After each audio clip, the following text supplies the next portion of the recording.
The Lord be with you. And with your spirit. A reading from the Holy Gospel according to Luke. Glory to you, O Lord. When Jesus looked up, he saw some wealthy people putting their offerings into the treasury. And he noticed a poor widow putting in 2 small coins. And he said, I tell you truly, this poor widow put in more than all the rest. For those others have all made offerings from their surplus wealth. But she, from her poverty, has offered her whole livelihood. The Gospel of the Lord. Praise to you, Lord Jesus Christ. Please be seated. Hindi tinitingnan ng Diyos kung ano ang ating binibigay.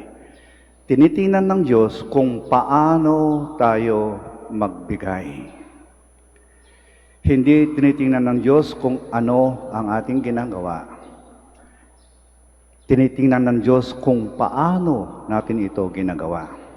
Kaya sabi nga nila, God pays more attention to the adverb rather than the verb. Tinitingnan ng Diyos, hindi kung ano ang ating binibigay, ngunit kung paano tayo magbigay. Kasi may nagbibigay, pero galit naman. Kasimangot. Siya nagbibigay, may sermon pa, may sumbat pa. Ayan, last na yan ha. Tatamad kasi ninyo. Mga batugan kayo. Asal ng asa kayo. Paano ka magbigay? Hindi titingnan ng Diyos kung gaano kalaki ang ating binibigay. Kasi pag malaking binibigay mo, nakikita yan ng mga tao. Pero kahit maliit yung binibigay mo, pero pawalagian, consistent, kahit maliit lang, hindi nakikita ng tao, pero nakikita ng Diyos. At hindi lang material na bagay, hindi lang pagkain, pera, damit, hindi lang Yung intangibles, yung Diyos lang nakakakita at yung ilang mga tao. Halimbawa, yung ngiti mo, yung bati mo sa mga taong unang makasalubong mo sa umaga. Malit na bagay lang yun, pero binibigay mo yun Yung pag-alaga mo sa may sakit mong magulang o may sakit mong anak. Yung patuloy mong pagtiwala sa anak mong pasaway.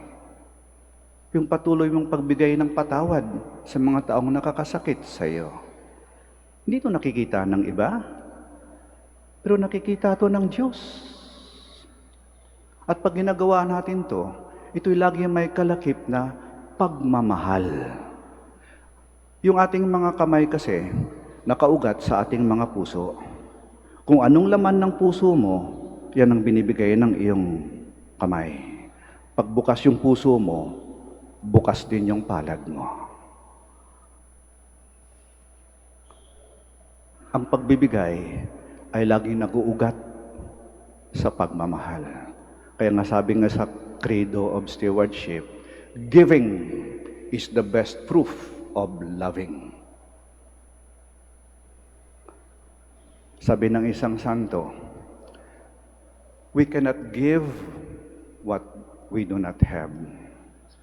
Hindi natin maaaring ibigay kung wala tayo noon. Paano ka magbibigay ng pagmamahal kung wala kang pagmamahal? Kaya nga ba't ang lahat ng ito ay nag-uugat sa pagmamahal na binigay ng Diyos sa atin. Kaya nga ba may bigayan sa Pasko Kasi ang Diyos ang unang nagbigay. Binigay ng kanyang sariling anak. At ang pagbibigay, ito a peculiar characteristic of giving. Pag nagbigay tayo, dapat maramdaman natin na may nawala sa atin.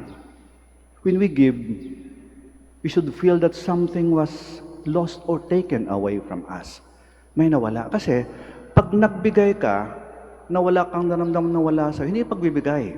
Pag didispatsa lang yan, hindi mo na kailangan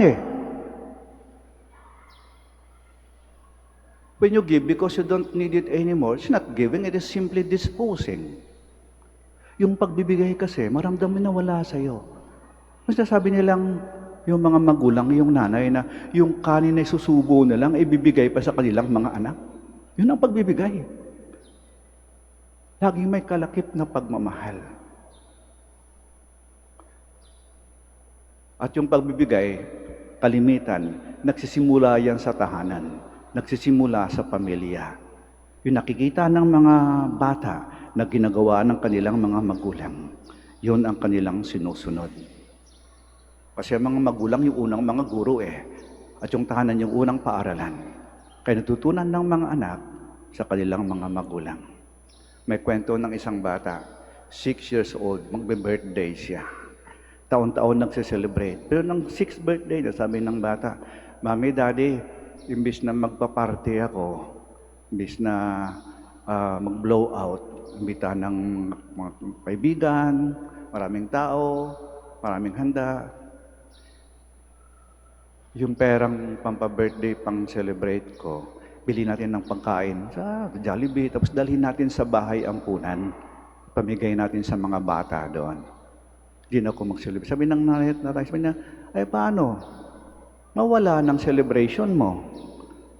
Wala na mga balloons, mga cake, mga gifts mo, wala na mga kalaro mo, walang celebration. Sabi na, di bali po, Daddy, Mami.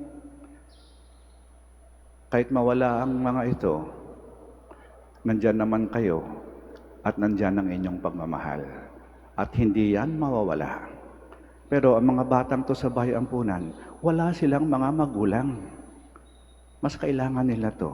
Maramdaman nila na may nakakaalaala, nagmamahal, at nagmamalasakit para sa kanila. Yan ang pagbibigay. Hindi mo iniisip ang sarili mo. Iniisip mo yung iba na mas nangangailangan kaysa sa iyo. Kahilingin natin sa ating Panginoon, sa ating mahal na ina. Panginoon, mahal na ina, turuan mo kami kung paano talaga magbigay, kung paano talaga tunay na magbigay.